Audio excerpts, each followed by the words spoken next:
Boa noite, é uma honra estar com vocês de novo, e dessa vez para falar sobre patrística.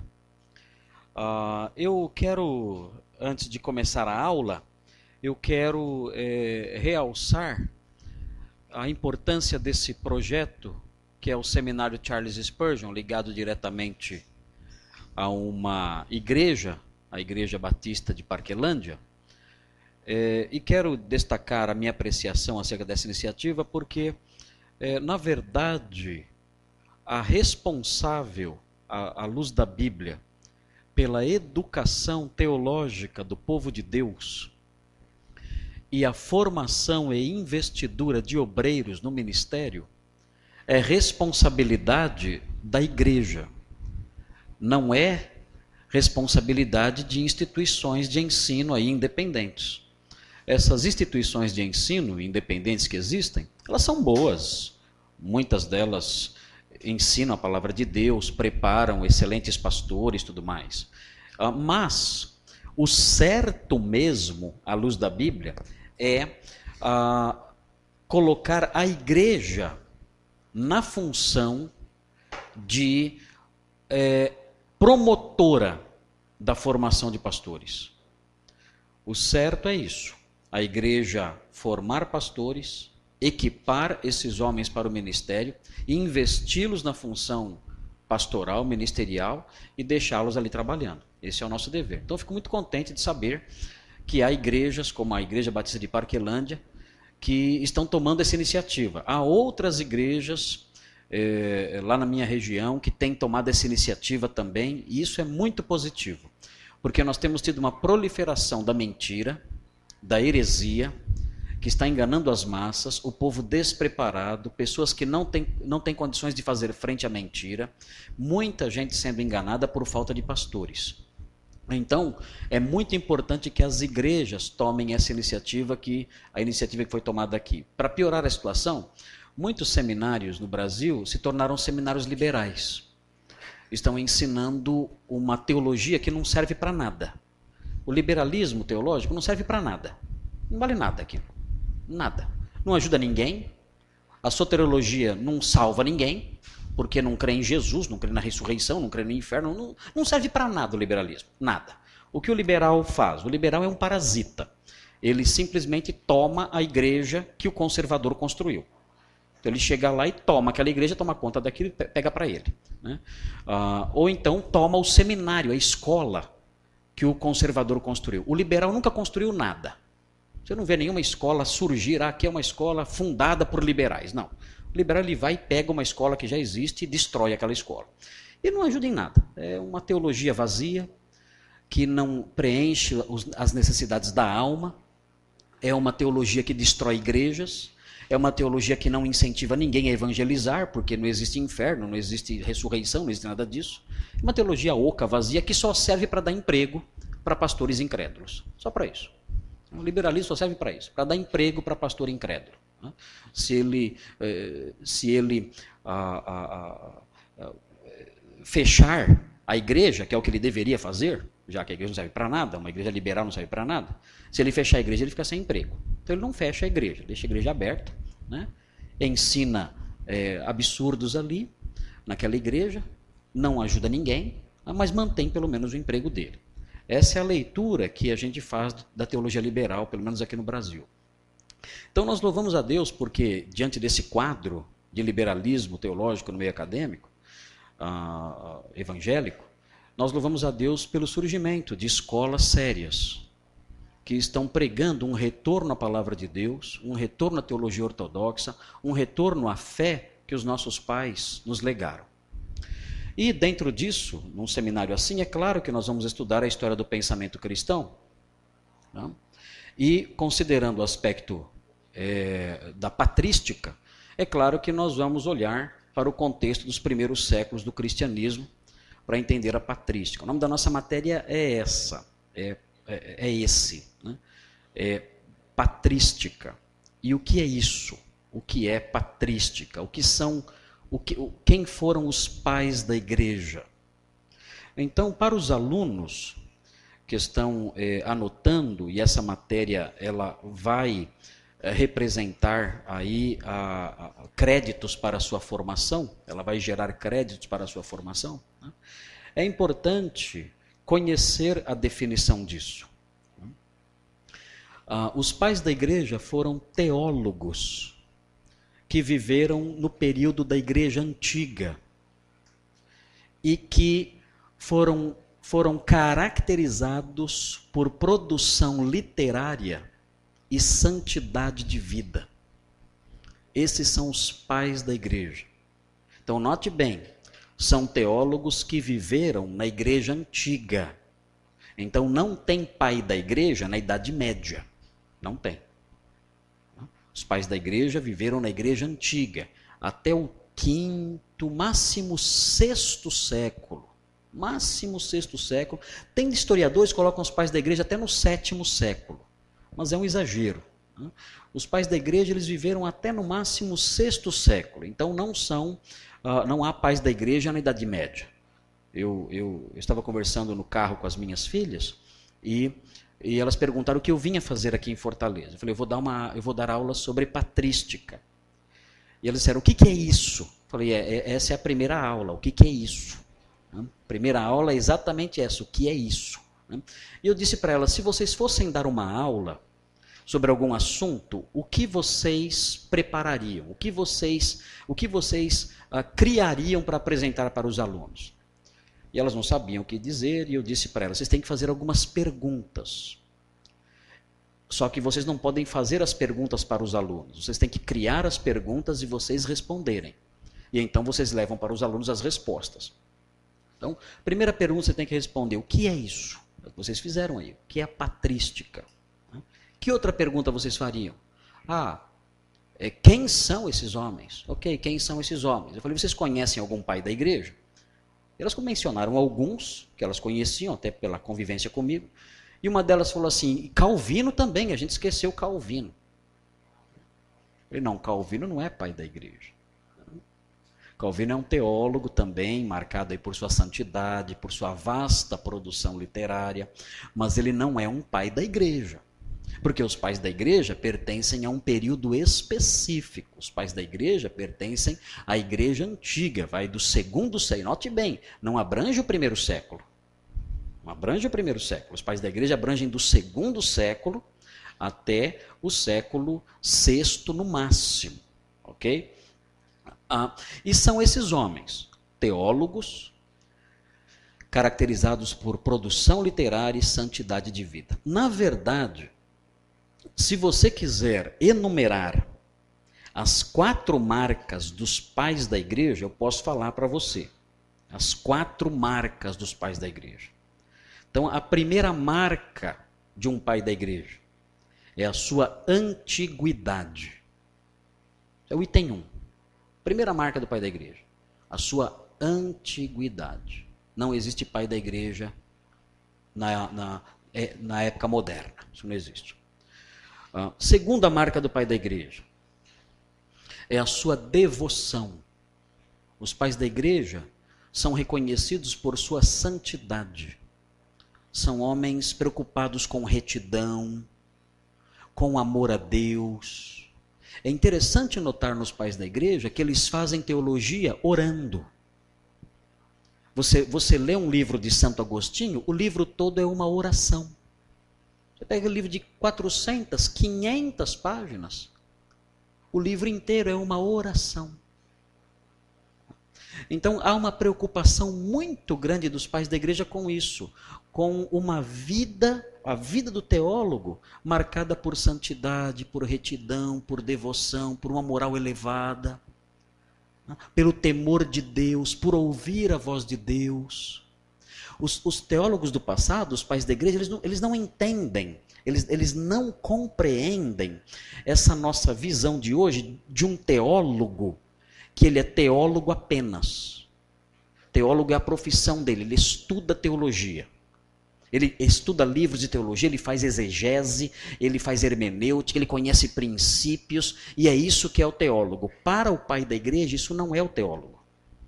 Para o pai da igreja, o teólogo é aquele que faz isso buscando conhecer mais a Deus e agradá-lo. Esse é o teólogo. Ele estuda teologia para conhecer mais a Deus e estar no centro da vontade dele.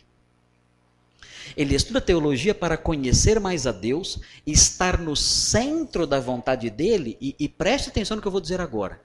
E levar outros ao mesmo rumo, no mesmo rumo. Não existe pai da igreja dissociado da igreja. Os pais da igreja trabalharam para a igreja e dentro da igreja, preocupados com a igreja. A igreja era a atmosfera dentro da qual eles trabalhavam. E era por ela que eles trabalhavam. E sofriam, e escreviam, e estudavam, e choravam, e até morriam por ela. Então esse quadro que tem hoje do teólogo que nem na igreja vai, eu conheço teólogos assim, teólogos que não são de igreja nenhuma, não vão em igreja nenhuma, não, são professores de teologia, em seminários, enfim, mas que igreja você é? Na verdade, eu sou de todas, não é de nenhuma, na verdade. Essa figura do homem que é um teólogo e não está ligado a uma igreja, essa figura não existe no meio dos pais da igreja, isso não existe. O pai da igreja, ele tem a vida piedosa, santa, vivida dentro da igreja, levando seus irmãos a uma vida de santidade também, preocupado em fazer com que eles vivem em santidade. Então a segunda marca é a santidade. Terceira marca dos pais da igreja é a ortodoxia. O que é ortodoxia? O que é isso? Não confunda, né? Não vai pensar que é uma denominação, alguma coisa ligada com denominação, não é isso. Né? Ortodoxia é a doutrina reta. Isso é ortodoxia, doutrina reta. Especialmente no campo da cristologia e da trindade.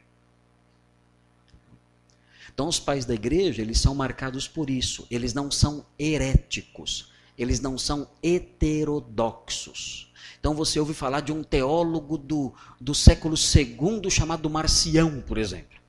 Aí você fala, esse é um pai da igreja. Não, não é. Marcião não é porque ele era teólogo e era do século II que ele é pai da igreja. Ele era um herege.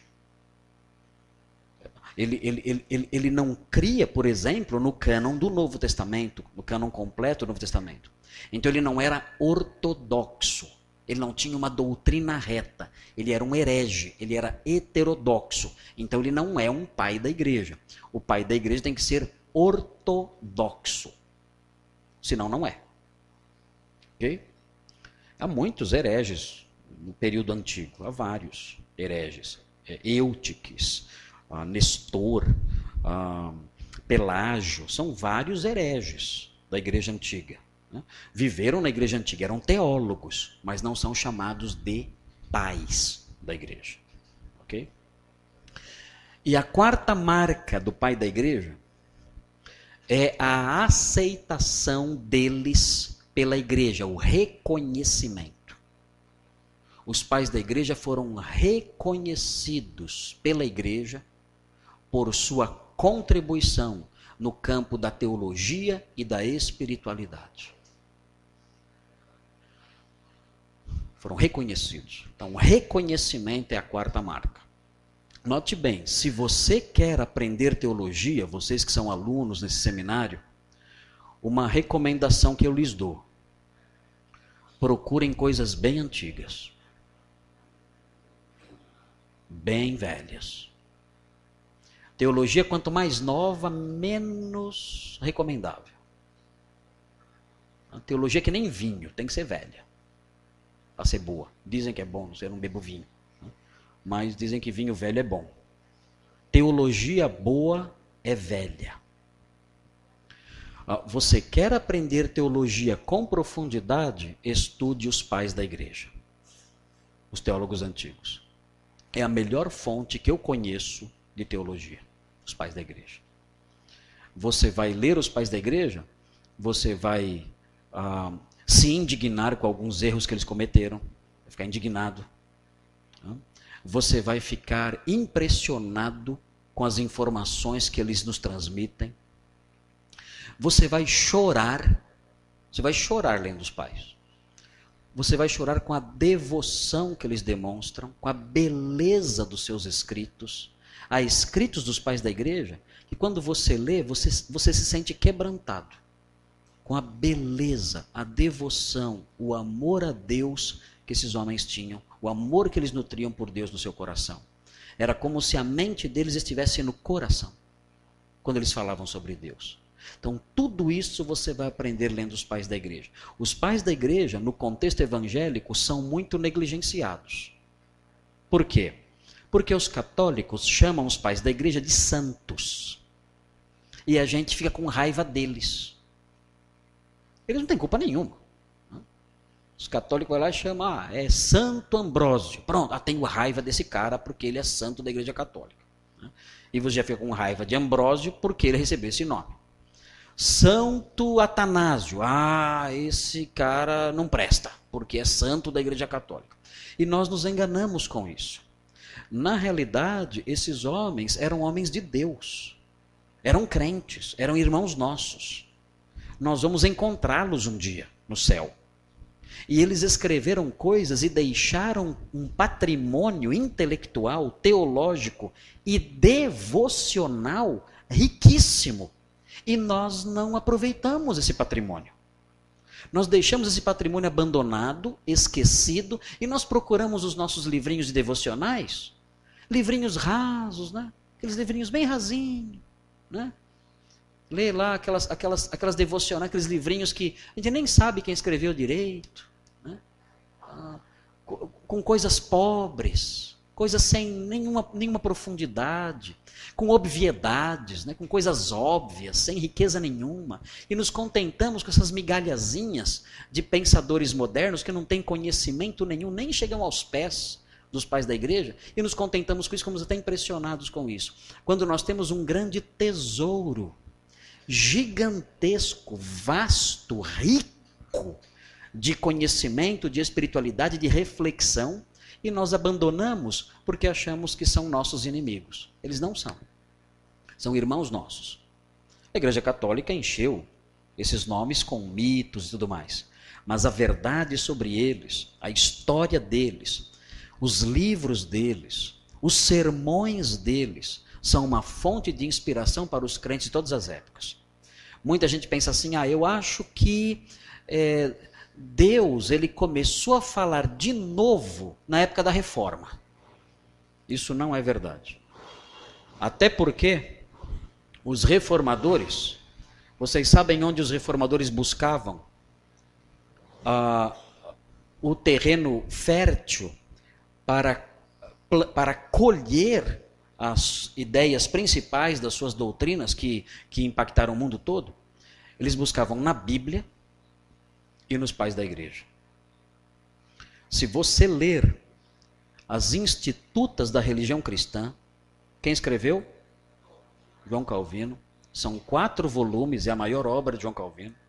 Se você ler as Institutas da Religião Cristã, você vai notar, você vai perceber, isso chama atenção, você vai perceber que as Institutas citam as Escrituras, aos montes e os pais da igreja. Então note, os nossos ancestrais, na nossa tradição batista, nossa tradição presbiteriana, nossa tradição evangélica, são os reformadores. E eles beberam nas fontes dos pais da igreja, e você vê isso na literatura que eles produziram. Então, por que eu não posso ir lá direto naquelas fontes e aprender lá também? Então nós temos que quebrar na nossa mente esses preconceitos. É claro que os pais da igreja disseram coisas erradas. Claro. E nós? A nossa geração de crentes não diz coisas erradas? Será que nós não temos nossos desvios também? Eles tiveram os deles. Mas isso de modo nenhum detrata a importância, a riqueza, o valor desses teólogos do passado. Uma distinção importante também a se fazer, e os alunos aí devem anotar isso, antes da gente entrar nos slides, é a diferença entre patrística e patrologia. Patrística e patrologia. Patrística é o estudo do pensamento dos pais, da teologia deles. Isso é patrística. O estudo do pensamento, da teologia dos pais. O que eles produziram em termos de reflexão teológica, doutrinária. Isso é patrística. Ok? Nós, por exemplo, nós defendemos a doutrina da Trindade. Quem debateu isso? Quem chegou a esse termo? Quem discutiu essa doutrina tão intrigante até esgotar os limites do pensamento humano acerca desse assunto tão misterioso? Quem fez isso? Os pais da igreja. Quando nós estudamos a exposição deles acerca da Trindade, estamos estudando patrística, a teologia dos pais. As duas naturezas de Cristo, divina e humana. Quem debateu isso? Quem chegou a essa fórmula que nós chamamos de união hipostática? As duas naturezas em uma só pessoa. Quem chegou a essa fórmula? Os pais da igreja. Essa fórmula foi de Calcedônia, lá no 451. A união hipostática. Nós defendemos isso, nós aqui, nós morremos por isso. Cristo é humano e divino. Quem chegou à formulação intelectual, à formulação sistemática dessa doutrina? Os pais da igreja. Então, quando estudamos isso, nós estudamos patrística, o pensamento, a teologia deles. Agora, a patrologia é o estudo da vida deles. A patrologia é a vida. Onde eles nasceram, qual foi a jornada espiritual deles, como eles se converteram, que ministério realizaram, quais foram os livros que eles escreveram, que igrejas pastorearam, onde causaram maior impacto, as suas lutas, as perseguições, os problemas que eles enfrentaram. Isso tudo é matéria da patrologia. Ok? Muito bem. Então, para quem está fazendo a matéria, eu quero indicar alguns livros. Isso aqui, inclusive, a título de trabalho dessa matéria. Tá? Eu quero indicar para vocês 3 livros. Vocês podem escolher um desses 3. Isso por recomendação, inclusive, da escola. Ok? Essa matéria ela vai gerar nota para vocês. Então, um dos livros que eu quero indicar, esse aqui é mais antigo, começar por esse, é esse aqui. Esse aqui se chama Os Padres da Igreja. Só que esse livro que eu tenho aqui na minha mão, ele é um livro que ele foi lançado em 1985, essa edição é de 85. Então a capa atual é diferente. Na época era Edições Paulinas, hoje é a Paulus, é outro nome. Este livro aqui, Os Padres da Igreja, como você pode chamar assim também, Os Padres da Igreja. Só que essa expressão não pegou em português. Porque padre da ideia do padre católico, então não pegou essa expressão em português. Pegou pais mesmo.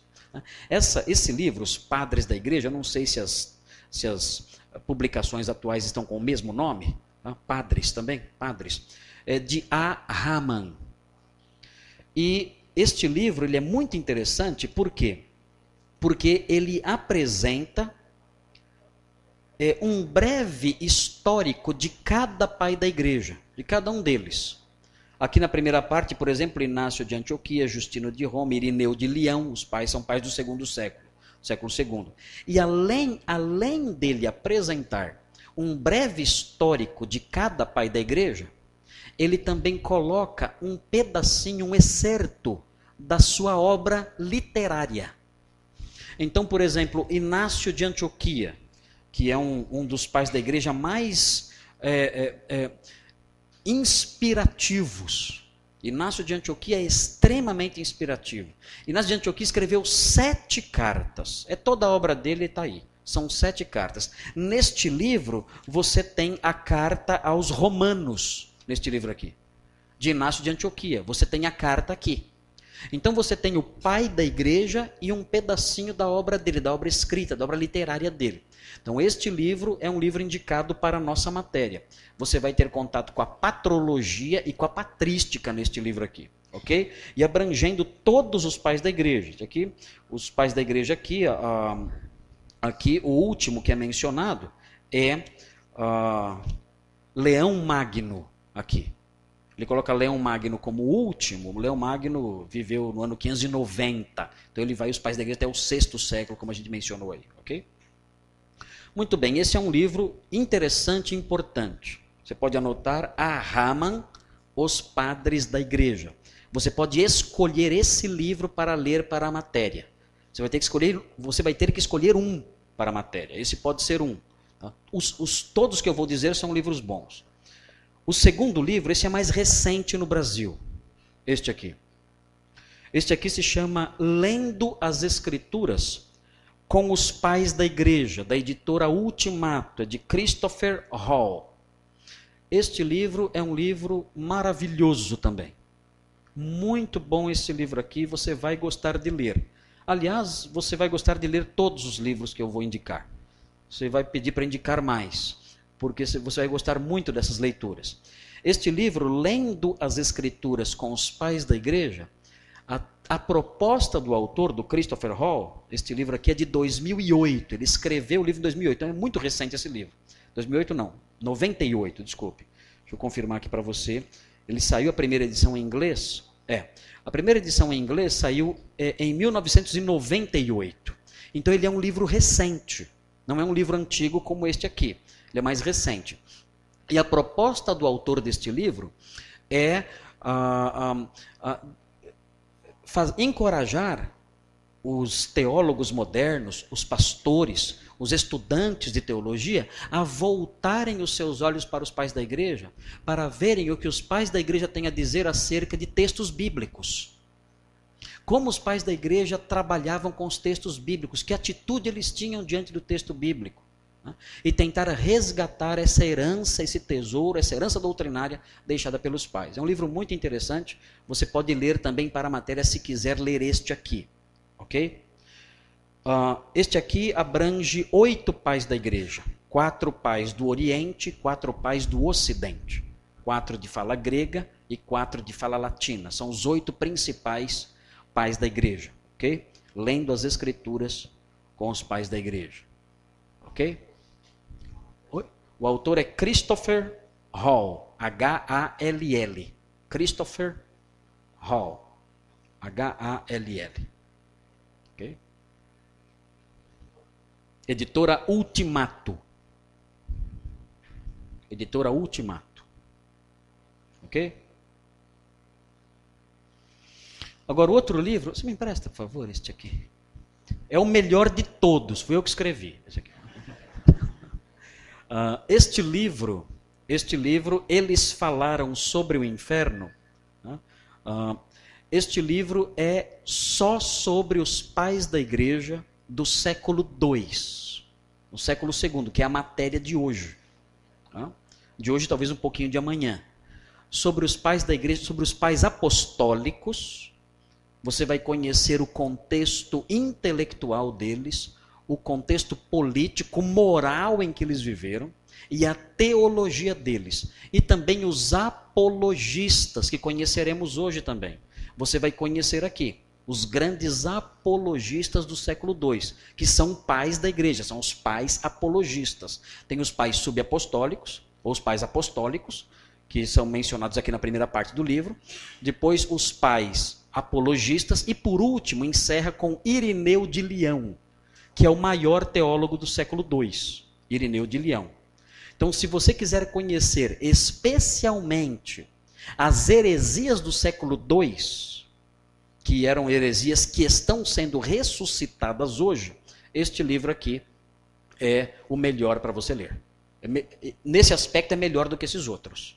Se você quiser conhecer as lutas daqueles homens com as heresias da época. Este aqui, ele é melhor para você, se o seu objetivo é esse também. O fato é que você pode escolher um desses 3 livros para você ler para a matéria. E será dado um prazo pela coordenação para você trazer a sua declaração de leitura. Ok? Você vai declarar que fez a leitura de um desses livros para a coordenação no prazo que a coordenação vai apontar. Ok? Esses 3 aqui, um deles você pode escolher. Ok? Este aqui está vendendo aí e eu só trouxe 16 exemplares. Só tenho 16 exemplares. Então, se você escolher esse aqui, corre, porque acho que não tem mais 16 lá. Pelo que eu estou vendo, já tem menos. Né? Você pegou um, eu estou vendo outros aí. Então, corra para pegar esse aqui. Ok. Já que estou falando de livros, vou falar sobre os outros rapidinho. Onde está? Está aqui? Esse aqui é seu. Sim. O pastor mencionou esse aqui que eu trouxe. Este aqui, a essência do Evangelho de Paulo, isso aqui não é livro de história eclesiástica. Este aqui é um comentário bíblico de Gálatas. Se você tem algum problema com adventistas, então esse é um bom presente para o seu amigo adventista. Tá? A gente pensa que adventista é evangélico, não é. Tá? Então você, lendo este livro, ou dando este livro para o seu amigo, ele vai conhecer o verdadeiro evangelho. E vai descobrir que para ir para o céu, você pode comer carne de porco, que não vai ter problema nenhum. Né? E também não precisa ficar dormindo o sábado o dia inteiro, que isso não vai levar ninguém para o céu. Então, a essência do Evangelho de Paulo é um livro contra o legalismo, à luz da carta aos Gálatas. Agora, este outro aqui saiu agora, saiu faz 3 meses.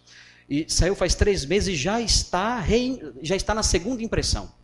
Em 3 meses sumiu a edição. Já está na primeira reimpressão. Este livro aqui, Fundamentos da Teologia da Vida Cristã, é um livro pequeno, de fácil leitura, tem muitas informações também sobre os pais da igreja aqui. Tem muita história da igreja aqui.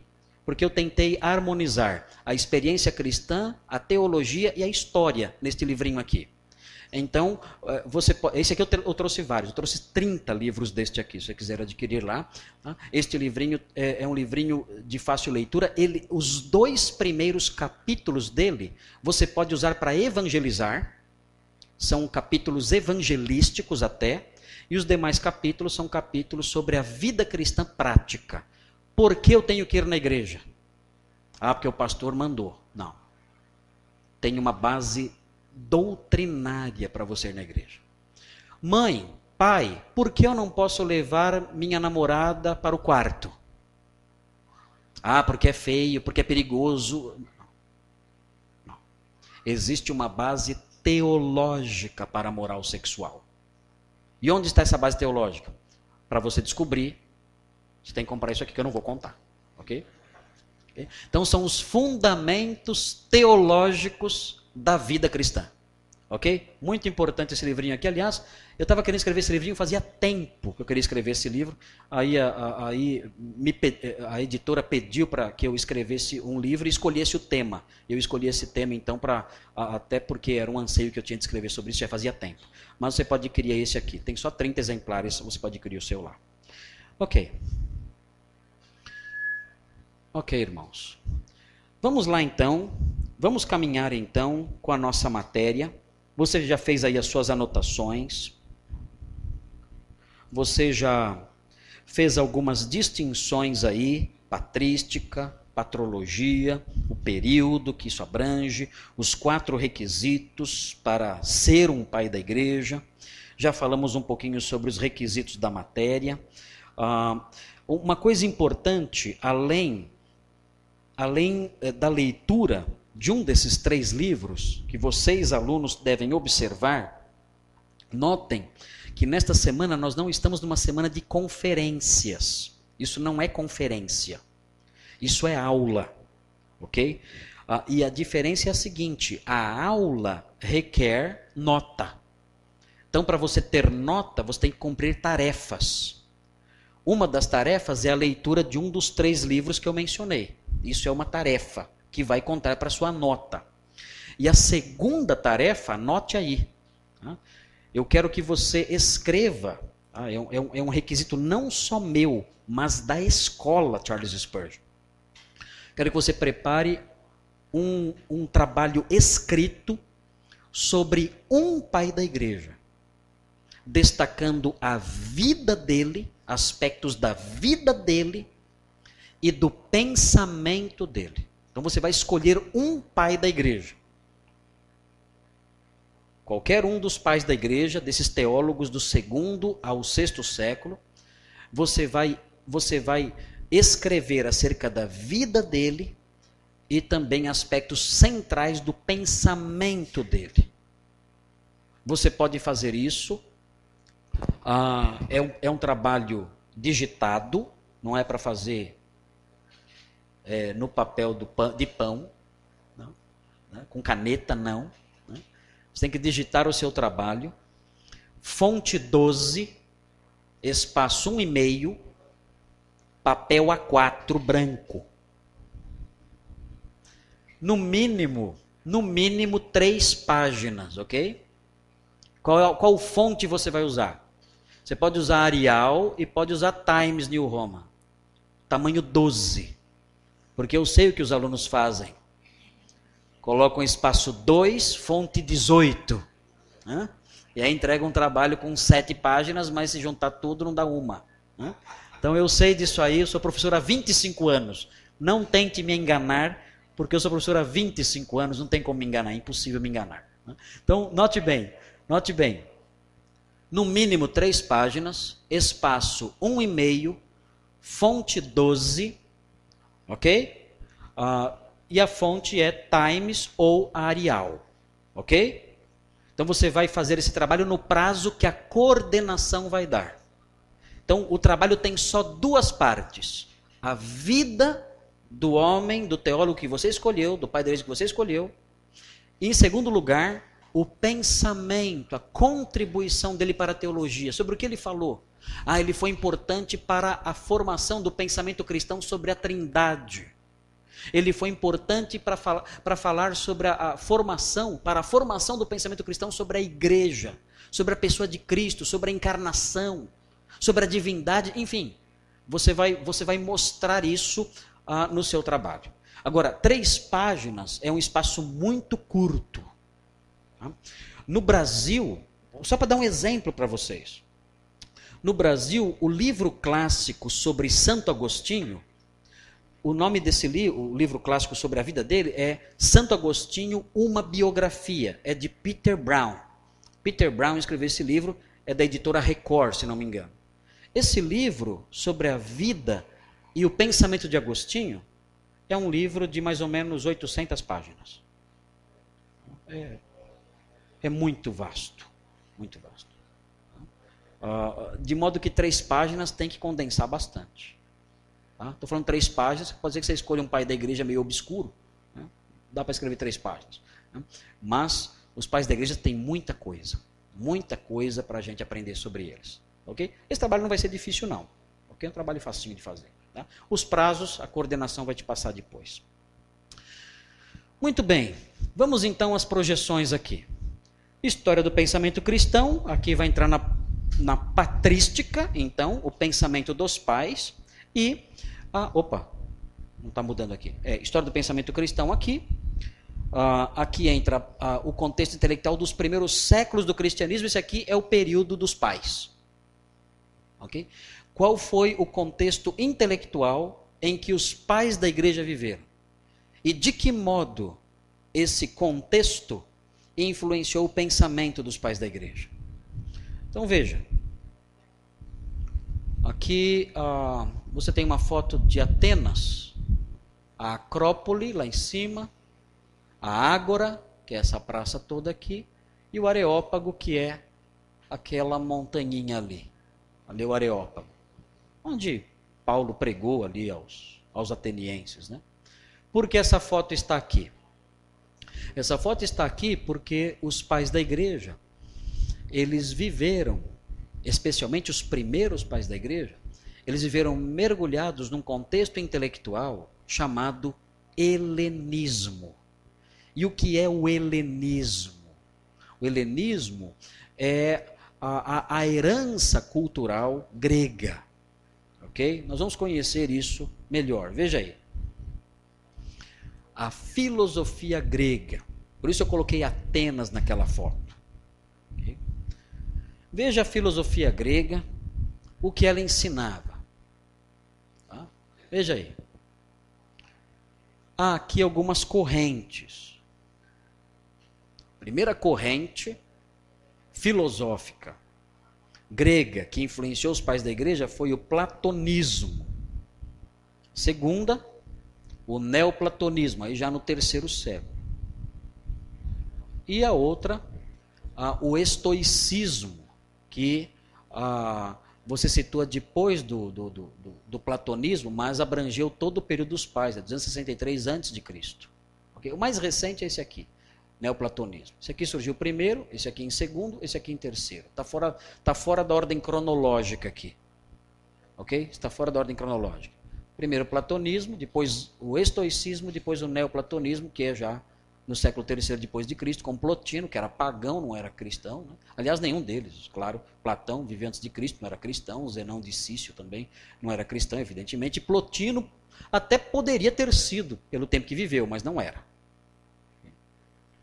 Então, o que cada uma dessas correntes ensina? Tá? Então, veja, observe. O platonismo, existem várias nuances, vários ensinos ligados ao platonismo, que nós vamos ver. Tá? Então, eu vou falar dele no próximo slide. O neoplatonismo, ele enfatiza o platonismo, mas dando ao platonismo uma dimensão vivencial no campo da experiência mística. Nossa, entenderam nada, né? Eu imagino. O neoplatonismo é o platonismo, que nós vamos estudar já já. Mas ele dá ao platonismo uma dimensão experimental no campo da experiência mística. O neoplatônico, ele quer ter um contato místico com o mundo invisível, com o mundo ideal.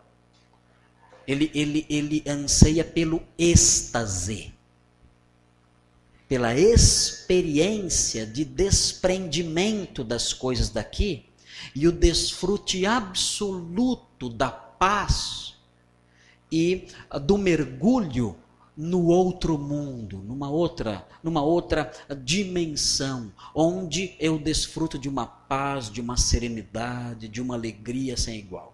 É a experiência do êxtase. Isso foi trazido para o cristianismo. Vocês nunca viram fotos dos cristãos antigos, dos pais da igreja em êxtase? Nunca viram? Há muitos quadros que mostram os cristãos antigos em êxtase.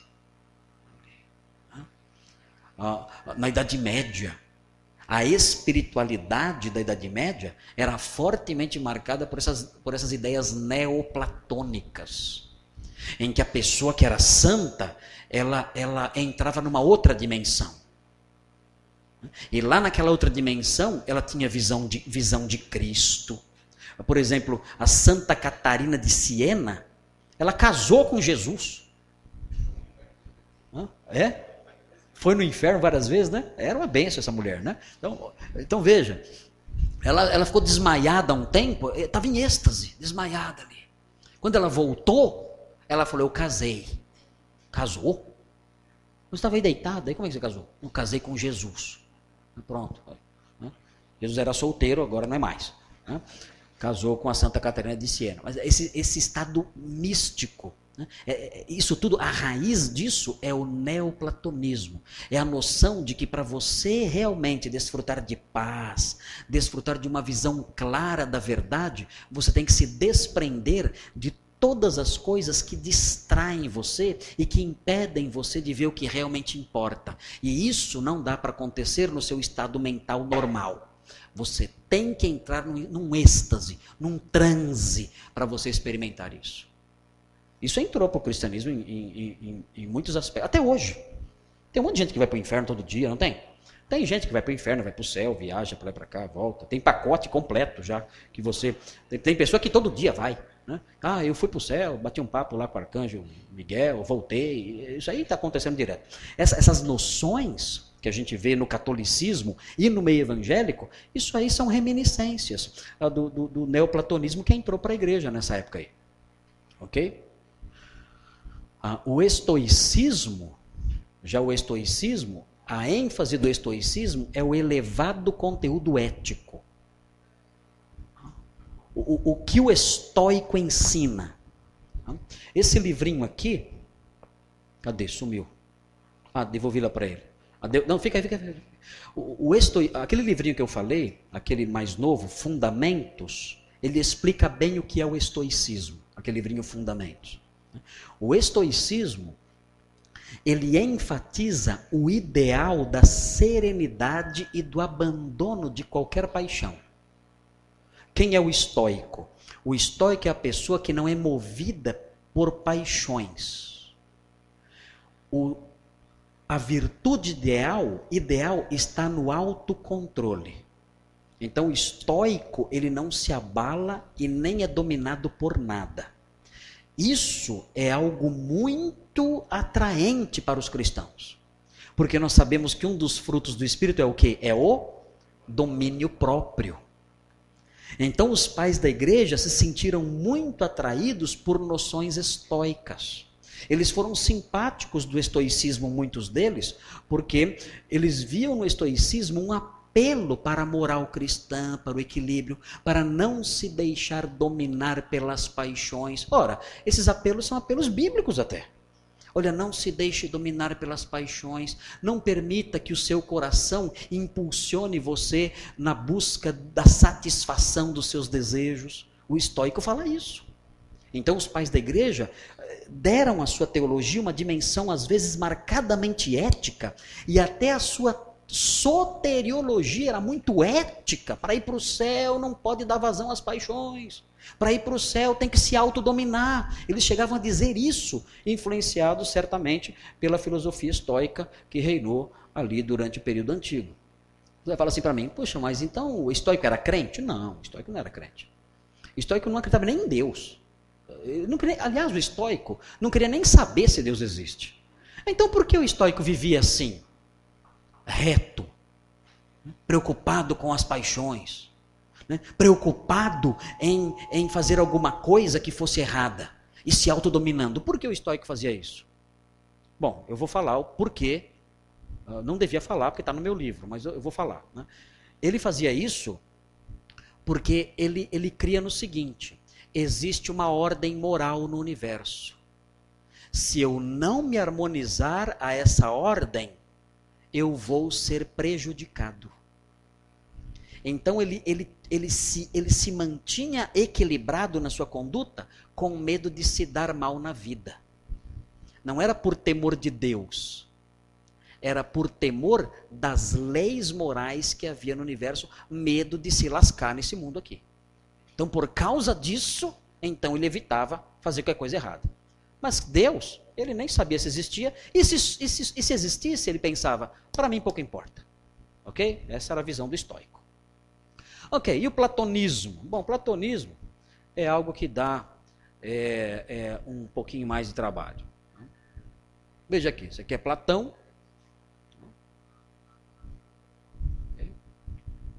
E aqui os elementos da tradição platônica. Por que estamos falando sobre isso? Porque os pais da igreja, eles viveram nesse ambiente. Agora, note bem, tome muito cuidado, um alerta para o problema atual, para a realidade atual, um alerta. Muitos teólogos atuais aqui no Brasil estão dizendo que nós temos que abandonar o cristianismo histórico. Esse cristianismo dos pais da igreja, o cristianismo dos reformadores, temos que abandonar isso aí. E abraçar uma outra teologia mais recente. Então tem surgido aí a teologia do processo, tem surgido o teísmo aberto, tem surgido a teologia da esperança. Essas 3 teologias, elas surgiram recentemente. E todas elas estão dizendo que nós temos que abandonar a teologia dos pais da igreja. E por que eles dizem isso? Eles falam o seguinte: a teologia dos pais da igreja, que foi baseada na Escritura, e a teologia dos reformadores, que foi baseada nas Escrituras e nos pais da igreja, na verdade é uma teologia contaminada. Contaminada pelo quê? Contaminada pela filosofia grega. Então nós temos que jogar tudo isso fora. E nós temos que adotar novas formas de pensamento teológico. Só que o que eles oferecem para nós é algo que está muito mais contaminado. Mas só que não está contaminado por Platão. Está contaminado por Nietzsche, Karl Marx, exatamente Karl Marx, Jean-Paul Sartre, e filósofos existencialistas e ateus, que estão servindo de fonte para a formação teológica desses homens. Teologia do processo, o que ela ensina? Que Deus está amalgamado na experiência humana e do universo, e Ele está aprendendo com você, e você com Ele. Deus está aprendendo e olha, Ele está encantado com as coisas novas que Ele aprende com você e você com Ele todo dia. Ele se relaciona conosco, Ele vai melhorando e aprendendo, e todos nós juntos vamos crescendo e evoluindo nesse processo de relacionamento. Nós com Deus, Deus conosco. Olha que lindo, né? Não é lindo isso? É o que está sendo ensinado, inclusive, por batistas aí, sabia? Batistas estão ensinando isso, pessoas de tradição histórica estão ensinando isso aí. Estão ensinando também o teísmo aberto. Deus, o teísmo aberto é o resultado da teologia do processo. Se Deus está aprendendo conosco, participando do processo histórico e evoluindo conosco, Ele sabe o que vai acontecer amanhã? Não. Logo o futuro está aberto. O que vai acontecer amanhã? Não sei. Vai acontecer uma tragédia, você pode evitar? Eu não posso. Eu não sei o que vai acontecer. E se acontecer uma tragédia? Eu lamento muito. Eu não posso evitar. Aconteceu um tsunami no Japão. Olha, Deus não podia fazer nada. Ele nem sabia que isso ia acontecer.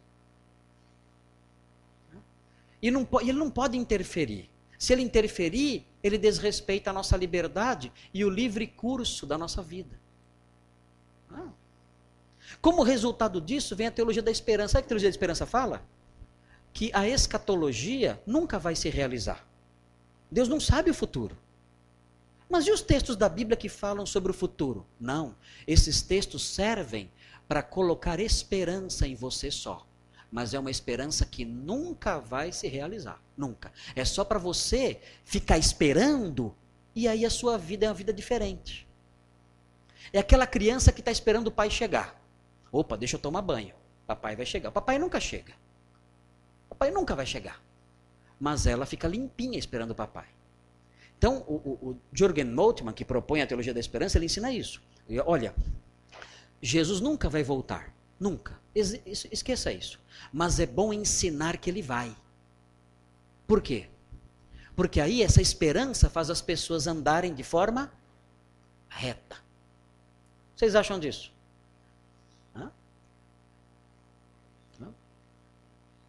Ricardo Gondim ensina isso. Ricardo Gondim ensina isso. E outros teólogos por aí.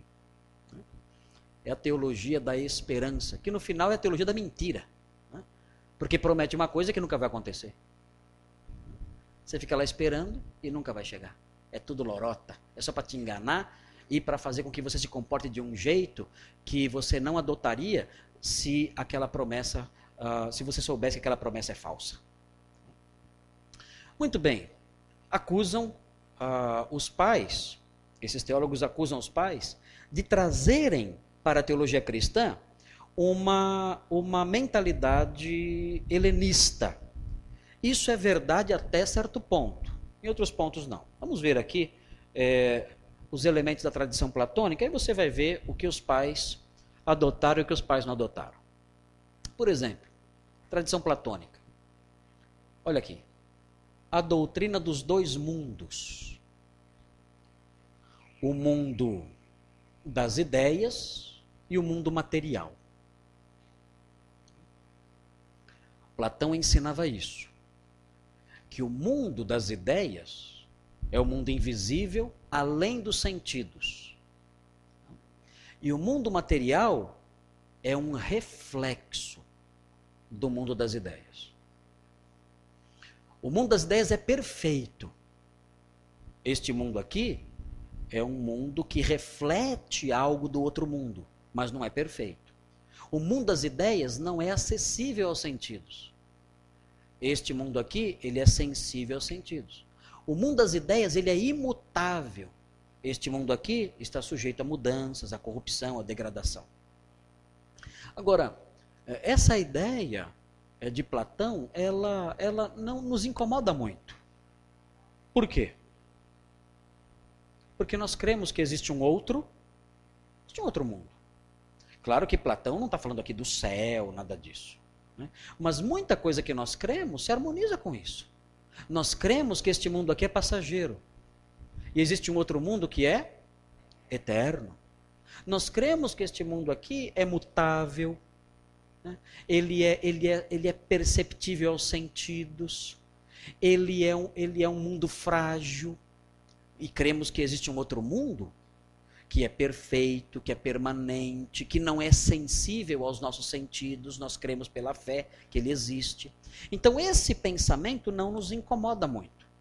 Então, nós até podemos dizer, né, que Platão, nesse aspecto, ele se harmoniza até certo ponto com o que nós pensamos. Claro que a ideia, o mundo das ideias de Platão não é o céu. Não é isso. Tá? O mundo das ideias de Platão é outra coisa. É o mundo em que tudo que existe neste aqui tem lá o seu padrão perfeito e único. Né? Por exemplo, quantos tipos de branco, de cor branca, eu não estou com nada branco aqui, mas quantos tipos de cor branca existem no nosso mundo?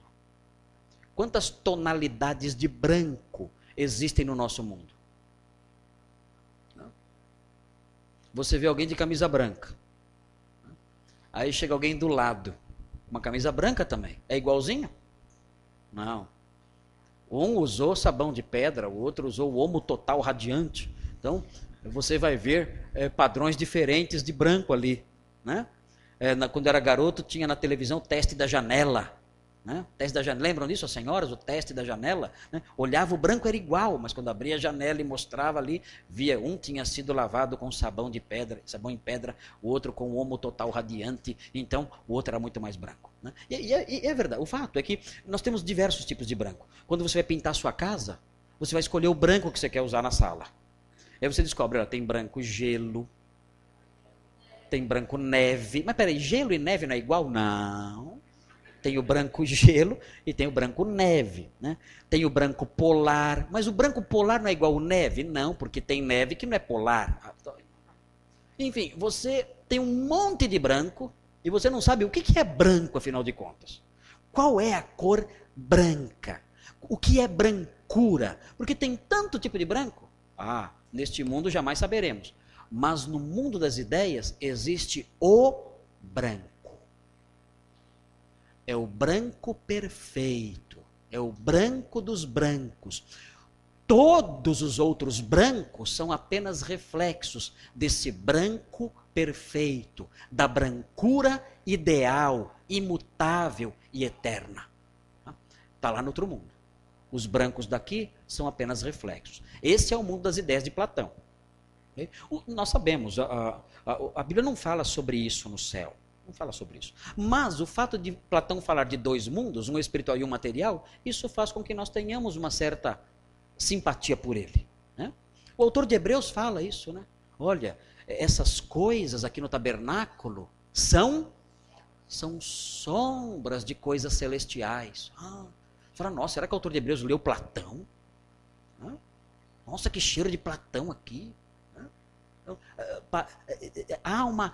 Evoca, né? O que a Bíblia diz, evoca um pouco da filosofia grega. É claro que Platão não estava pensando nisso quando escreveu. Não estou dizendo que Platão era crente, não, hein? Por favor. Se bem que Justino acreditava nisso. Olha aqui. Outra ideia platônica. A concepção de Deus como impassível. Isso aqui os pais da igreja abraçaram. Isso aqui, plenamente. Acho que esse foi um erro deles. Acho que esse foi um erro deles. Dos pais da igreja. O que é impassível? O que é impassível? O que é isso? Impassível é que não é movido por nenhuma paixão. Por exemplo, ira. Deus não se ira. Deus não se ira. Tristeza, Deus não se entristece. Deus é impassível. Ele é inamovível nos seus sentimentos. É daí que vem a ideia da imutabilidade. Deus não se move em seus sentimentos. Ah, mas a Bíblia fala que ele fica irado. Não, essa é uma linguagem alegórica. Mas a Bíblia fala que ele se entristece. Não, isso é alegórico. Deus é impassível. Quem é sujeito às paixões somos nós. Nós nos iramos, nós nos alegramos, nós choramos, nós nos entristecemos. Deus não. Deus é impassível. Ele não se move em suas paixões, porque ele não tem paixões. Nenhuma. Os pais da igreja abraçaram isso aqui. E essa é uma das grandes críticas dos teólogos modernos. Esse pessoal da teologia do processo, do teísmo aberto, a teologia da esperança, eles atacam a teologia tradicional histórica nesse campo. Eles falam, olha, essa ideia de que Deus é imutável. A teologia do processo condena isso. A teologia do processo fala, Deus não é imutável, Deus muda. Essa ideia de Deus imutável veio de Platão, não veio da Bíblia. Opa! A ideia de Deus imutável não veio da Bíblia? Não. Os salmos dizem, tu és sempre o mesmo, e os teus anos jamais terão fim. Tiago 1,17, o que diz? Toda boa dádiva e dom perfeito desce do alto, vindo do Pai das luzes, em quem não há mudança, nem sombra de variação. A Bíblia fala que Deus não muda. Os pais da igreja, eles exageraram na questão da impassibilidade. Mas quando eles falam que Deus é imutável, eles estão sendo bíblicos, não estão sendo platônicos. Quando eles falam que Deus é impassível, realmente tem algo errado aí. Porque a gente vê que Deus se ira. Se ira ou não se ira? Se ira. Se alegra. Se entristece. Né? Deus se levanta e destrói Sodoma e Gomorra. Não é verdade? E se levantará um dia, né? e a sua ira chegará no ápice, e ele vai se levantar e vai interferir na história novamente, nós sabemos disso. Ele fez isso nos dias do dilúvio, fez isso nos dias de Sodoma e Gomorra, ele fez isso. Né? Então Deus não é impassível, ele é imutável, mas não é impassível. Agora, os teólogos do passado, realmente nesse aspecto, eles estenderam a imutabilidade de Deus até um ponto que a Bíblia não vai. Eles disseram, Deus é imutável, e isso se estende, inclusive, a esses sentimentos, por assim dizer. É que a gente pode falar assim sobre Deus. É difícil falar a linguagem sobre Deus, é difícil. E aí os teólogos modernos atacam, dizendo, contaminou com a teologia, com a filosofia grega. Mas isso não é verdade. Contaminou nesse ponto da impassibilidade. Mas quando eles dizem que Deus é imutável, eles estão certos. A Bíblia diz isso. Isso aqui, a teologia, a filosofia grega, tem a ideia do Logos como a razão universal que liga o Deus uno ao mundo material. Isso aqui foi uma outra questão ligada à teologia patrística, que aparece nos escritos dos pais, que a gente vai ver depois do intervalinho. O pastor vai dar um aviso agora, a gente vai dar uma paradinha, e a gente continua na próxima sessão, vendo essa sequência aqui. Ok, pastor?